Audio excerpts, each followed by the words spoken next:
Hey YouTubers, it's Rewind the Image, and I have a Stakeout Scout Pro gameplay for you because it was voted for the next commentary, and there's a full game here, but then a couple extra clips at the end. So that's just about as much as I'm going to say towards the gameplay. What I wanted to talk about today was aliens, and it's kind of a taboo subject for my generation, at least. I'm 29, to remind people that don't know. It's kind of a weird thing to talk about, especially in a mainstream setting. But my good friends and I, we used to kind of sit there and ponder ideas or what might be out there or what might not be what it seems. So that's just the basis on, like, very general statement on what we used to talk about. I mean, there's hours and hours of conversations of politics, religion, and, when it boils down to it, everyone was crafted by their experiences in life. So whatever you believe or whatever you don't believe probably has to do with the things that you've experienced and the things imposed on you by your peers, your surroundings, and your parents. So where that's kind of obvious for a lot of people, it might be a little bit, something that you might not think about. But in my opinion, environment is what shapes somebody. So I was growing up in an environment that was healthy, and I was given lots of care and love, and that's made me into a genuine happy person. Some people that might have lived in poor situations, they might have a bad outlook on life.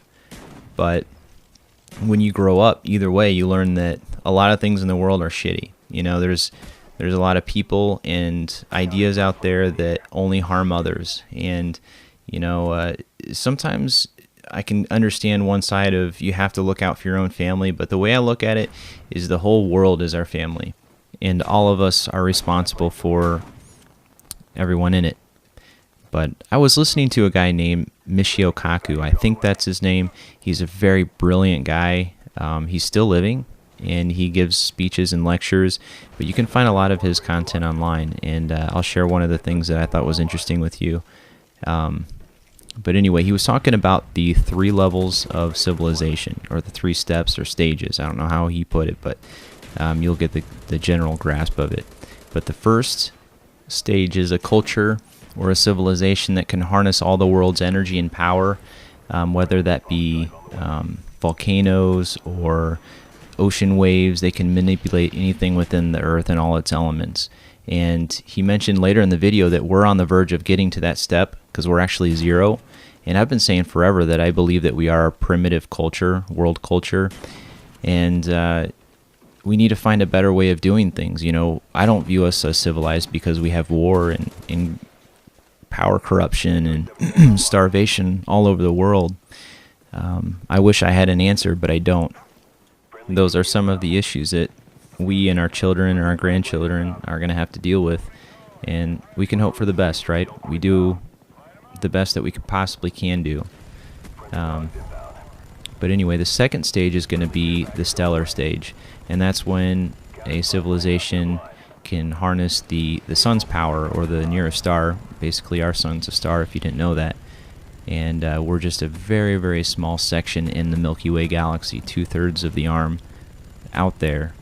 And there's billions upon billions of other solar systems within our galaxy, but then trillions upon trillions of other galaxies amongst our galaxy. So we're so very, very little in the spectrum of possible life out there. Not saying that we do or we don't have any life out there, but I think it'd be kind of naive to say that we're the only ones, whether you're religious or not.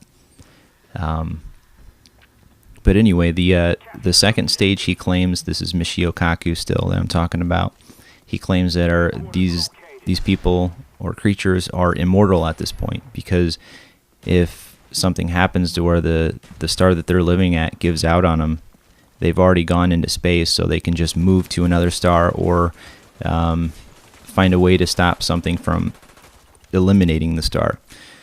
So the third is, I guess he called it galactic, and he kind of referred that to as sort of like a Star Wars, to where they can go anywhere, and they've found ways of getting places in time, space, in just a snap of a finger. So I don't know how long that would take, or if it's even possible, if we'll get there.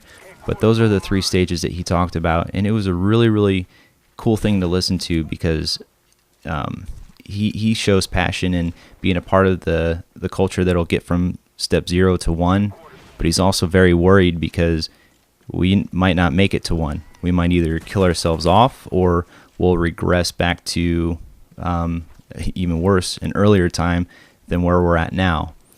But in my opinion, since the definition of insanity is doing the same thing over and over, expecting different results, can't we see that what we're doing now isn't working, and we should work towards better ideas instead of suppressing them? So it's kind of a scary time to live in history.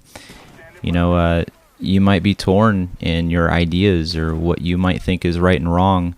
Like, the moral compass might not be black and white. It might be all these shades of gray.